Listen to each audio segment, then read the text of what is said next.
Қазыбек би бала бауыреттің аңыз әңгіме. Қазыбек бидің елге белгілі болған кез екен. Бірде бір бала үшін дауласып екі әйел алдына келіпті. Әйелдердің бірі: "Мынау баламды мен есін білмейтін жас күнде жоғалтып алып едім. Соны мына әйел тауып алды ма, әлде ұрлап алды ма білмеймін. Әйтеуір асырап алыпты. Бүгін баламды танып тауып алдым. Бірақ мына әйел өз балам деп бермейді" дейді. Екінші әйел тұрып: "Мынау босқа жармасып тұр, бұл менің балам" дейді. Қазыбек екі әйелді мұқият тыңдайды. Сосын ойланып отырып қалады. Сәлден кейін: "Бірің балаңды жоғалттым, енді бірің таптым дейсіңдер.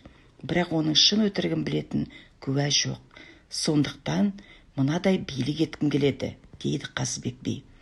Ол баланың екі қолынан екі әйелге ұстатып қояды да өзі алдаспанды жоғары көтереді. "Екеуіңе баланы қақ бөліп берейін, осыған ризасыңдар ма?" дейді.